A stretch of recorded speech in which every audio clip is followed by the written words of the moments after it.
उत्तर प्रदेश भारत का सबसे बड़ा राज्य है, लेकिन एक समय था जब यूपी को बैकवर्ड यानी पिछड़ा राज्य कहा जाता था। गरीबी, बेरोजगारी और डेवलपमेंट की कमी ने इसे पीछे छोड़ दिया था। मगर आज तस्वीर बदल रही है। सवाल ये है, क्यों यूपी पहले बैकवर्ड था और अब क्यों ग्रो कर रहा है। 1990 और 2000 के दौरान उत्तर प्रदेश को भारत का सबसे पिछड़े राज्यों में से एक गिना जाता था। इंफ्रास्ट्रक्चर टूट फूट था, ना सही रोड ना हाईवेज, इंडस्ट्रीज और फैक्ट्रीज की कमी थी, नौकरियां बहुत कम थी, राजनीतिक इंस्टेबिलिटी और करप्शन ने ग्रोथ को रोक दिया था। एजुकेशन और हेल्थ सेक्टर में भी इन्वेस्टमेंट बहुत कम था। रिजल्ट, अब यूपी के लाखों युवा अपने घर छोड़कर दिल्ली, मुंबई, गुजरात जाने लगे नौकरियों की तलाश में। यह था एक बैकवर्ड उत्तर प्रदेश।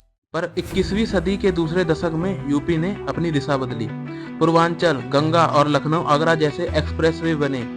जेवर इंटरनेशनल एयरपोर्ट जैसा मेगा प्रोजेक्ट ने यूपी को ग्लोबल मैप पर ला दिया। नोएडा और गाजियाबाद आईटी और मैन्युफैक्चरिंग के नए हब्स बन गए। टूरिज्म ने नई रफ्तार पकड़ी। काशी विश्वनाथ कॉरिडोर और अयोध्या का राम मंदिर ने लाखों यात्रियों को अपनी ओर आकर्षित किया।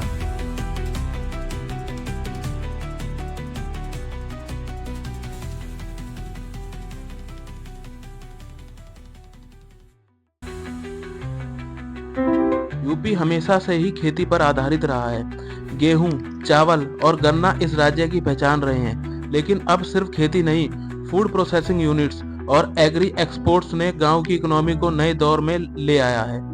खेती तथा इंडस्ट्री का यह मेल यूपी के विकास का नया इंजन बन रहा है।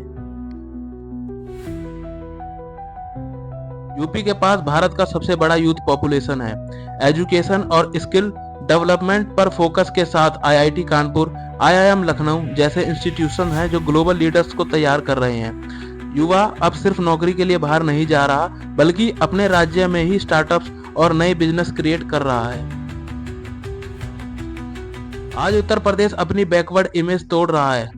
इंफ्रास्ट्रक्चर, इन्वेस्टमेंट, एजुकेशन और कल्चर सब मिलकर यूपी को एक नई पहचान दे रहे हैं। एक समय था जब यूपी को पिछड़ा छोड़ दिया गया था, लेकिन आज यूपी इज राइजिंग।